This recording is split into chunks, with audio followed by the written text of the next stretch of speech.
the microphone. Thank you.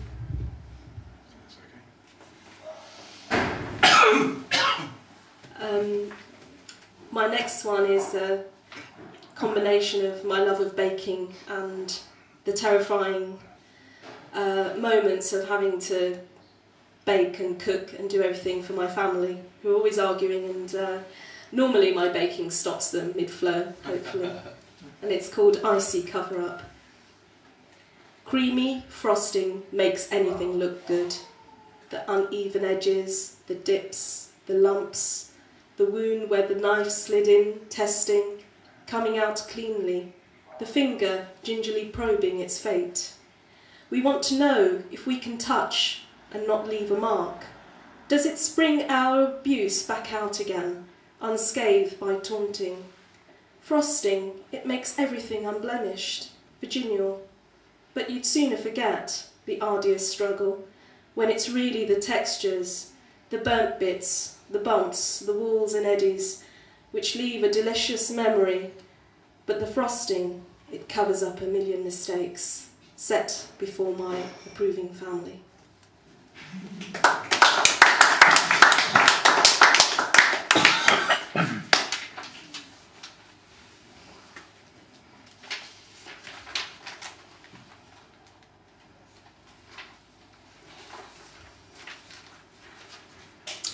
This is called An Ordinary Life. All I wanted was an ordinary life, just an ordinary house by the sea, with an ordinary dog who gave me ordinary love, and was shaggy and loyal and was happy at my bed, who had old eyes that evoked memories of an ordinary childhood.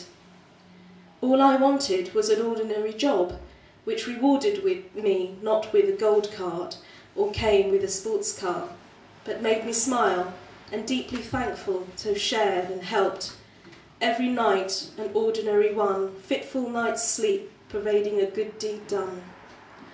All I wanted was an ordinary man who expected nothing but what was given, and who took strength from darkness and gave tenderness through equal measure, who lived to his ordinary words. There are, I'm told, ordinary men who do extraordinary things. I wanted you to be that ordinary man, strong and resilient, who could go out on chilly nights and swim through the ocean, rescuing our ordinary dog who had got himself stranded, and come back, not shivering or complaining, but smiling at me, his heart full of the gladness of sharing an ordinary life with me.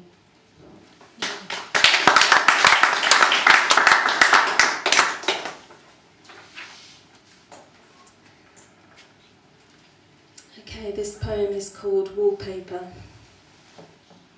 How exciting, I hear you say.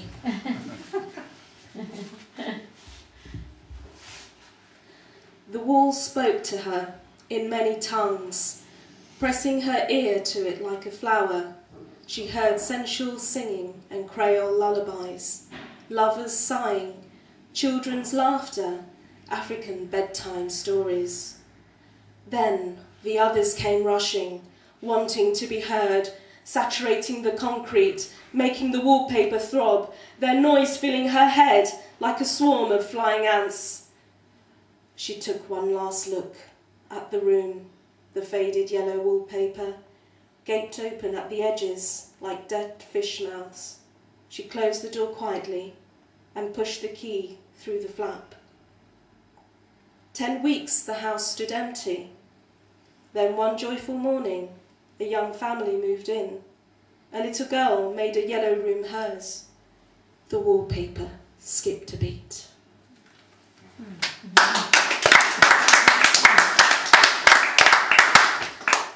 And last one.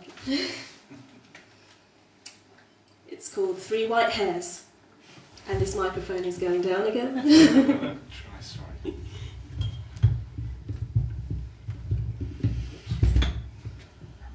I could feel my knees juddering with the effort of going down. Okay. Thank you. 3 White Hairs. My life doesn't show in my face throughout the onslaught. unscathed by 3 decades that have been grabbed off in chunks, now hide brooding under my bed like a sulky child. This year, 3 white hairs appeared at the corner of my temple. What did those 3 see that the others didn't, I ask. Maybe they don't signify youth disappearing, but unite in white, waving a small victory flag. 3 white hairs stand tall in the dark forest.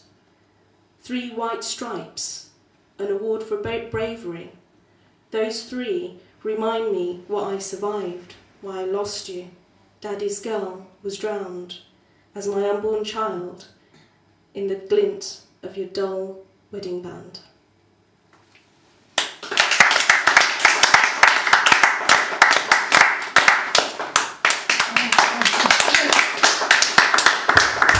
More applause, please, for liz12. She'll be back in the second half.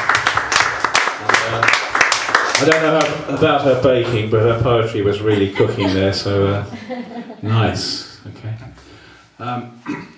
Right. Our next performer is somebody